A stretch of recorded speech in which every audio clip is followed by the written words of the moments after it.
तो दोस्तों, आज की इस वीडियो में हम लोग जानने वाले हैं 10th क्लास की एक चैप्टर के बारे में, जो कि है 2 स्टोरीज अबाउट फ्लाइंग, जो कि फर्स्ट फ्लाइट बुक से ली गई है।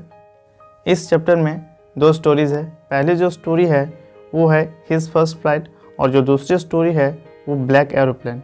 तो आज की इस वीडियो में मैं बात करने वाला हूँ इस चैप्टर की दूसरी स्टोरी ब्लैक एरोप्लेन के बारे में। और इस चैप्टर की जो पहली स्टोरी है हिज फर्स्ट फ्लाइट, उस पर मैंने पहले वीडियो बना रखा है। अगर आपको इसकी स्टोरी जाननी है तो आपको इस वीडियो के डिस्क्रिप्शन बॉक्स में इसका लिंक मिल जाएगा, आप जाके वहाँ से इसे देख सकते हो। तो चलिए जानते हैं इस चैप्टर की दूसरी स्टोरी ब्लैक एरोप्लेन के बारे में। तो दोस्तों, ये जो स्टोरी है ब्लैक एरोप्लेन, वो लिखा गया है फ्रेडरिक फोर्सिथ के द्वारा, ठीक है। तो दोस्तों, सबसे पहले मैं एक चीज़ बता दूं कि इस पूरे स्टोरी को मैं ख़त्म करने वाला हूं एक प्रोसेस के ज़रिए, और वो प्रोसेस कुछ इस प्रकार से है, ठीक है। तो सबसे पहले जानने वाले हैं इस स्टोरी के जो राइटर हैं उसके बारे में, और उसके बाद जानने वाले हैं कैरेक्टर्स, यानी कि इस स्टोरी के जो कैरेक्टर्स है उसके बारे में जानने वाले हैं। और जो तीसरा स्टोरी, यानी कि इस स्टोरी की जो पूरी कहानी है उसके बारे में जानेंगे। और अंत में हम लोग जानने वाले हैं इस पूरी स्टोरी की जो समरी है, ठीक है। तो चलिए सबसे पहले जानते हैं अबाउट राइटर, यानी कि राइटर के बारे में। तो ये जो ब्लैक एरोप्लेन की जो स्टोरी है वो लिखा गया है फ्रेडरिक फोर्सिथ के द्वारा, और इनका जन्म 25 अगस्त 1938 को इंग्लैंड में हुआ था। और अगर इनका पूरा नाम की बात की जाए तो इनका जो पूरा नाम था वो था फ्रेडरिक MC कार्थी फोर्सिथ। और अगर इनकी बात की जाए ऑक्यूपेशन के बारे में, यानी कि व्यवसाय के बारे में, तो ये एक नॉवेलिस्ट, जर्नलिस्ट और फॉर्मर स्पाई भी थे, यानी कि जासूस। और इन्हें बहुत सारे अवार्ड्स भी मिले हैं, जैसे कि Edgar award for the best novel, and the next is Cartier diamond tiger award. और भी इन्हें कई सारे अवार्ड मिले हैं। और इनके कुछ शॉर्ट स्टोरीज भी है, जैसे कि the deceiver, there are no snakes in Ireland, whispering wind और यूज्ड इन एविडेंस। और अब चलिए बात करते हैं इस स्टोरी के जो कैरेक्टर्स हैं। तो दोस्तों, ये जो स्टोरी है वो इस स्टोरी के ऑथर का एक लाइफ इंसिडेंट कह सकते हैं आप, उसके जो लाइफ में एक घटना हुआ है उसके बारे में है। तो इस स्टोरी का जो मेन कैरेक्टर है वो इस स्टोरी के ऑथर ही हैं, यानी कि फ्रेडरिक फोर्सिथ ही हैं। तो दोस्तों, चलिए अब जानते हैं इस स्टोरी का जो पूरा कहानी है उसके बारे में जानते हैं। तो इस स्टोरी को स्टार्ट करने से पहले चलिए जानते हैं कुछ ऐसे वर्ड्स जो कि इस स्टोरी में आपको देखने को मिलेंगे और आपको समझने में हो सकती है प्रॉब्लम। तो चलिए सबसे पहले उन वर्ड्स को जानते हैं, जैसे कि ऑल डकोटा DS-088। ये जो है वर्ड वो एक एरोप्लेन का नाम है, ठीक है। अब जो नेक्स्ट वर्ड है आपका लैंडिंग। तो दोस्तों, लैंडिंग मीन्स होता है जैसे कि कोई भी एरोप्लेन हो या जहाज़ हो, जब आसमान से ज़मीन पे धीरे धीरे नीचे उतरता है तो उस प्रोसेस को कहा जाता है लैंडिंग, ठीक है। और रनवे नेक्स्ट जो आपका है वो रनवे, ठीक है। तो रनवे किसे कहा जाता है, जो जहाज़ जो आसमान से धीरे धीरे नीचे उतरता है और जहाँ वो उतरता है और जहाँ वो जहाज़ उतरता है उस स्थान को, उस सरफेस को रनवे कहा जाता है, ठीक है। अब आपका नेक्स्ट जो वर्ड है वो है रडार। तो दोस्तों, रडार जो होता है वो कंट्रोल रूम में होता है, यानी कि रडार पे क्या होता है कि कोई भी जहाज़ जो उड़ रहा होता है आसमान में, उसकी स्थिति को पता लगाया जाता है। और नेक्स्ट वर्ड जो आपका है वो है कंपास। तो कंपास वैसे एक यंत्र होता है जिसका उपयोग क्या होता है, किसी भी बड़े बड़े जहाज़ या एरोप्लेन में दिशा निर्देशन के लिए किया जाता है।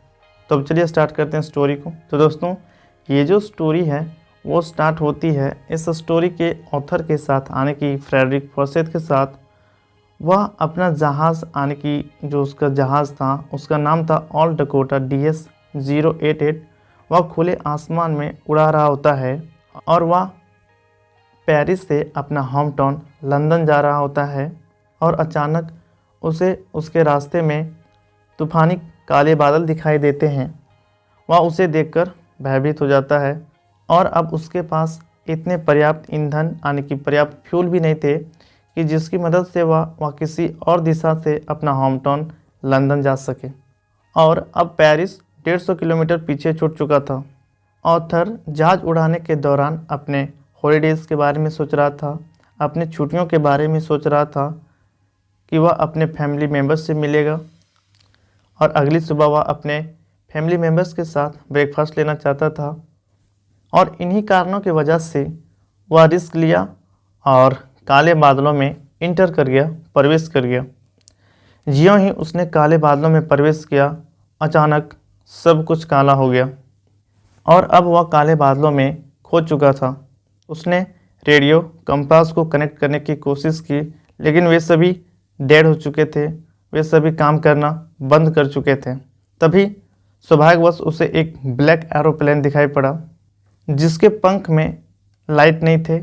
उस ब्लैक एरोप्लेन के पायलट ने ऑथर को फॉलो करने के लिए कहा और उसके बाद ऑथर ने उसे एक ओबीडिएंट चाइल्ड यानी कि आज्ञाकारी बच्चे की तरह उसे फॉलो किया और लगभग आधे घंटे के बाद लेखक उन काले बादलों से सुरक्षापूर्वक बाहर निकल चुका था और उन्होंने रनवे को देखा और रनवे को देखते ही उसने अपने एरोप्लेन को उस रनवे पे लैंड कर दिया और उसके बाद वह कंट्रोल रूम की ओर जाता है और कंट्रोल रूम में जाने के बाद वह रडार में यह देखने की कोशिश करता है कि वह जो ब्लैक एरोप्लेन का जो पायलट था जिसने उसकी मदद की उस ब्लैक क्लाउड से निकलने में, उसे वह धन्यवाद देना चाहता था।